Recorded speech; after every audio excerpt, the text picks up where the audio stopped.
The UFC will be returning to Canada on April the 11th for a fight night, and you may be thinking to yourself, but Guru, how do you know it hasn't been officially announced yet? Because I'm out here playing 5D chess, and my brain is large, and that's how I know. And I'm going to tell you guys how I know, because there's been one fight announced for this card. Tristan Connolly. Bear in mind, this card is not too far away. Bear in mind that UFC 249 already has 10 fights announced. And UFC Nebraska, which is a week after UFC 249, already has about 10 fights announced as well. There is one fight announced for this card, which has no location determined yet. And that one fight that they knew they had to have on there, before even figuring out where the event is, was Tristan Connolly versus Alex da Silva. Tristan Connolly, the Canadian superhero for them, who took on a heavy favourite when he was the underdog against Mikel Pereira and shocked the world pretty much. Okay? In hindsight, was Mikel Pereira the best? But no. Tristan Connolly is the Canadian superhero. And they know, the UFC knows, for some reason, before anything else is decided, that Tristan Connolly has to be on this card. That's Canada. Another bit of information. Every April or May, every year, the UFC will go to Canada. It happened before with Holloway at one point, and then last year it happened with Cerrone versus Gaethje. That was on May the 4th as well.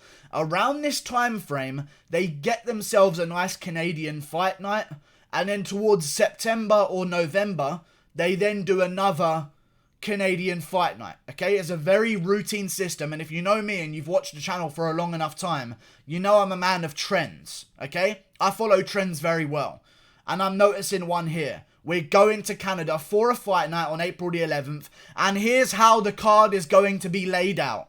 Okay, before we get into it, I've got a full card ready for you, and I also have some information here. You may be thinking I'm crazy when I announce this main event.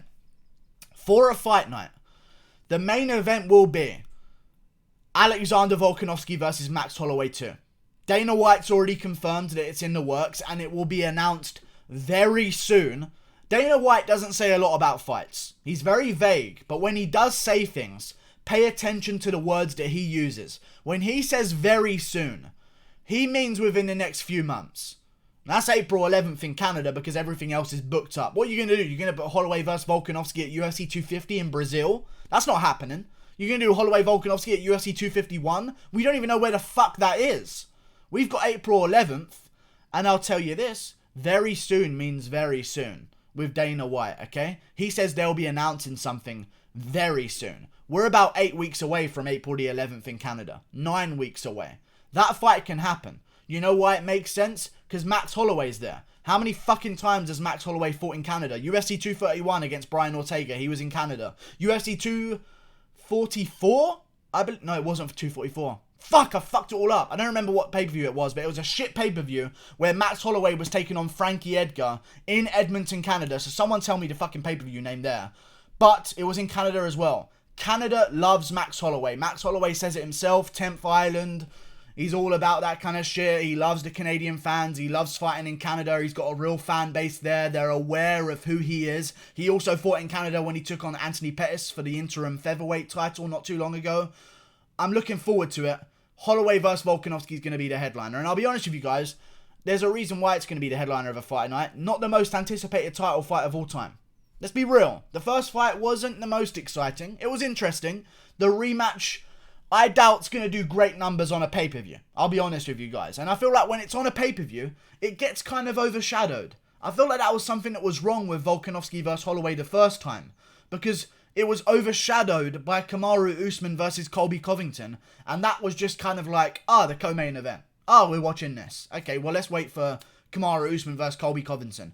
I feel like they're going to have their own card here in Canada with them as the fight night headliner. And here's the rest of the card. Because right now, we need a headliner in a title fight because we don't have any Canadians at the top of the game. And that's just a fact. We don't have many Canadians in the top 10 of any rankings anywhere in any division. It's tough. It's tough to make main events in Canada when you don't have fighters from Canada in the top 5 or top 10. Doesn't make any sense. Holloway versus Volkanovski too. Hear me out. When I tell you the rest of this card, I've been going deep on this card, okay? I've been fucking loving this card. Co-main event.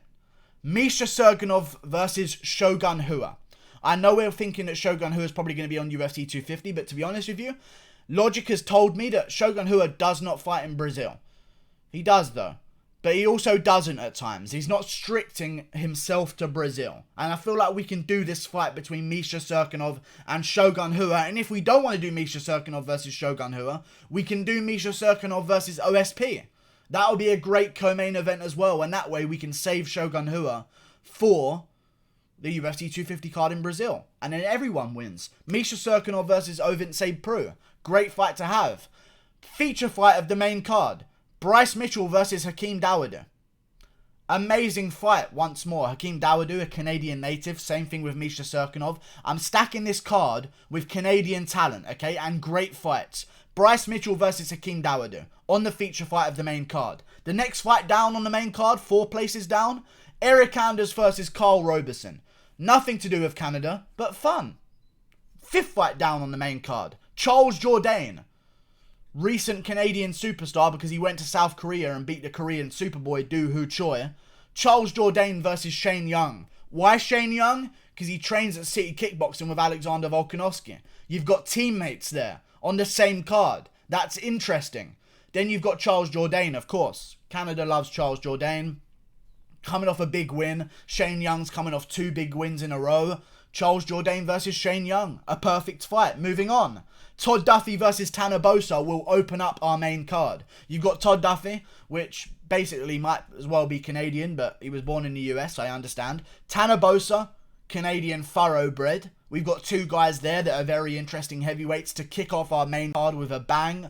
I love the main card so far. To sum up, Volkanovski Holloway 2, Cirkunov versus Ovince Prue as the co-main event, Bryce Mitchell Hakeem Dawodu as the feature fight, Eric Anders Carl Roberson, Charles Jourdain Shane Young, Todd Duffy Tanner Boser. Great main card. Moving on to the prelims, and here's where Tristan Connolly comes into things. Tristan Connolly versus Alex Da Silva.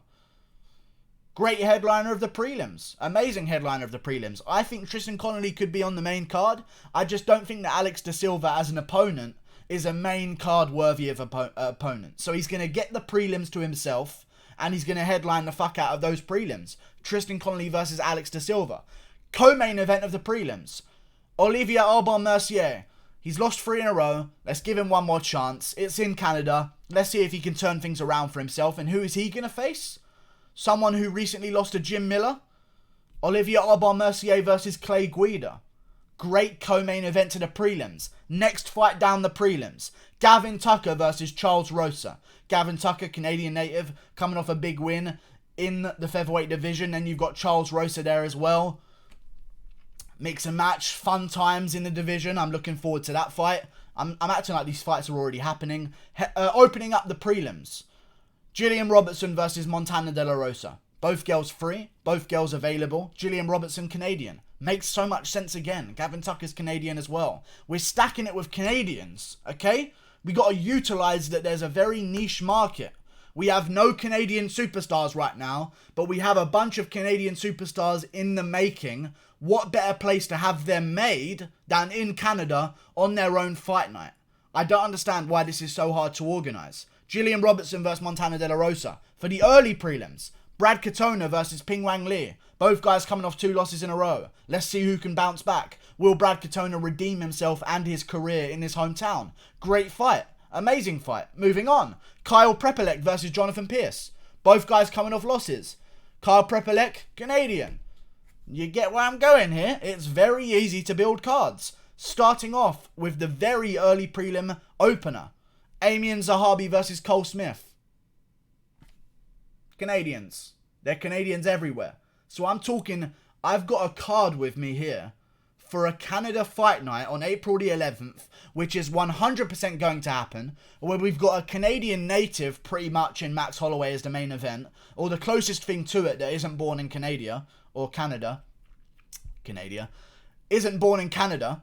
Then we've got Misha Cirkunov as the co-main event, big name over there, recently coming off a win in Canada as well at UFC Vancouver over Jimmy Crute on the main card, so he should be bumped up a little bit and given a bit of a spotlight. He's highly ranked as well, very dangerous. Bryce Mitchell Hakeem Dawodu from Canada. Hakeem Dawodu, very talented Canadian native. Put him in the feature fight position. See if he can get a bit of a rub and a little bit of stardom. Because I'm sick of seeing some of these young talented guys on the early prelims of pay-per-views. Because they're not getting any viewers there. You know? Put them on the main card of fight nights. That's how you're going to get eyes on your new stars. Eric Anders, Carl Roberson is just a fun fight to make. Both guys on a 2-fight win streak at middleweight right now. We'll see who rises to the top and who sinks, and it's basically a sink or swim fight for either guy. Charles Jourdain, Canadian. Todd Duffy, Tanabosa. I mean, this is an amazing fight card. I'm going to post this fight card in the comment section of this video. Let me know what you guys think. I think I've done an amazing job. And I think I've done the UFC's job for them. And if this is any way similar to the end product, you know what videos Sean Shelby's watching. You know what he's watching. Because I've called these things in the past. This is exactly what's going to happen. There's a reason why Dana White yesterday said that Volkanovski versus Holloway will be happening very soon. And there's also a reason why we don't know where this event is, but we do know where 249 is. We do know where UFC Nebraska is. It's because they're running into a little bit of a situation right now. You know? And I think that situation is, are we going to have a title fight on the fight night? And I think we should, because it gives them their own spotlight. It'll make it a bigger fight, I feel, because, I mean, if you put that one on the pay-per-view, as a co-main event, it's going to get overshadowed, because it's not the most interesting fight of the year.